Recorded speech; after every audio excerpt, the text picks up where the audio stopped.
அற்புதமாக ரதோத்சவம் நடந்தது. தேர் என்றால் ஊர்கோடி இழுத்தால் தேர் நிலை சேரும் என்பார்கள். முதலில் ஒற்றுமையை விளக்குவதாகவும் சாத்திரம் சொல்கிறது.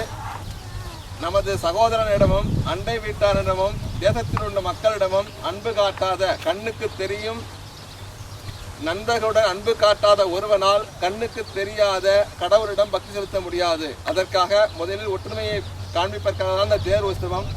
எல்லாவற்றிற்கும் மேலாக அற்புதமான அர்த்தம் உண்டு ரதோத்சவத்திற்கு. நாம் எல்லாம் சம்சாரம் என்ற கடல் தத்தளித்துக் கொண்டிருக்கிறோம்.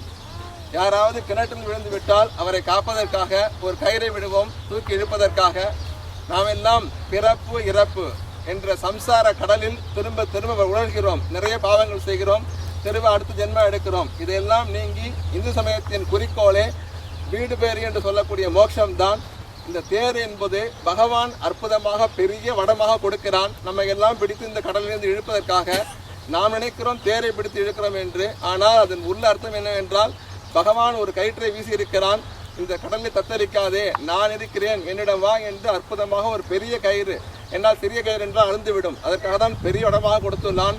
அதை பிடித்து பிடித்து இழுத்து நமது ஆணவங்களை எல்லாம் அழித்து நம்முள் உள்ள நிறைய மலங்கள் இருக்கிறது மனசிற்குள், அதையெல்லாம் அழித்து நேராக அவரை சென்று சேர்வதற்காக தான் இந்த தேர் உற்சவமே. இப்பொழுது தீர்த்தோத்சவம்.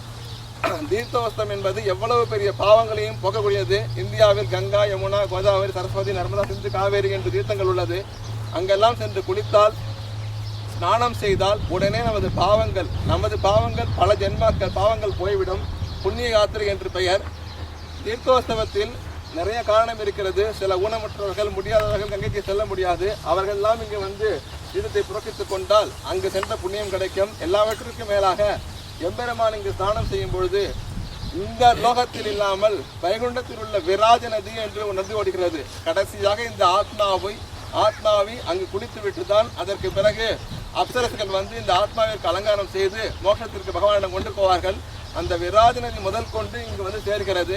இங்கு பகவான் ஸ்நானம் செய்யும் பொழுது அந்த தீர்த்தத்தை புரோகித்துக் கொண்டால் கங்கையில் யாருமே கங்கையில் குளித்தவர்கள் அன்றே காவிரியில் குளிக்க முடியாது, யமுனையில் குளிக்க முடியாது. ஆனால் தீர்த்தோத்சவத்தில் குளித்தால் அத்தனை புண்ணிய தீர்த்தங்களிலும் ஸ்நானம் பண்ணிய பலன் கிடைக்கும். இப்பொழுது பஞ்சராத்தி செய்து எம்பெருமான் சக்கரத்தாழ்வார் திருப்பதிகள் சக்கரஸ்தானம் என்பார்கள். அற்புதமான நிகழ்ச்சி. மனதார பிரார்த்தித்துக் கொள்ளுங்கள். பிரார்த்தனை என்பதே நமது மனங்கள் எப்பொழுதும் சுத்தமாக இருக்க வேண்டும், நல்லதையே நினைக்க வேண்டும், எண்ணம் எப்பொழுதும் பகவானுடைய திருவடியை சரணடைய வேண்டும் என்று நன்றாக பிரார்த்தித்துக் கொண்டு இப்பொழுது ஆனந்தமாக பிரார்த்தித்துக் கொள்ளுங்கள். அடுத்த வருடத்திற்கு உங்களுக்கு ஏதாவது விசேஷ பிரார்த்தனை இருந்தால் எம்பெருமான் பூர்த்தி செய்வார். Today is very very auspicious day. One who worship the day, one who darshan, one who take the water and protect themselves, they can get all the happiness. That is equal to all the river in holy river in India. One who snanam, that same benefits, same blessings. One who attain here and protect the water, they can get the benefit. Now we are going to do the auspicious Sakarasthanam. Jai Sriman Narayana. Priya Kandaya Kalyana Nidhaye Nidhaye Sriram.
शतमानं भवति सदा युष्पुरुषसतेन्द्रिय आयुष्येवेन्द्रिये प्रतिष्ठते सर्वाभीष्टसिद्धिरस्तु गोविंदा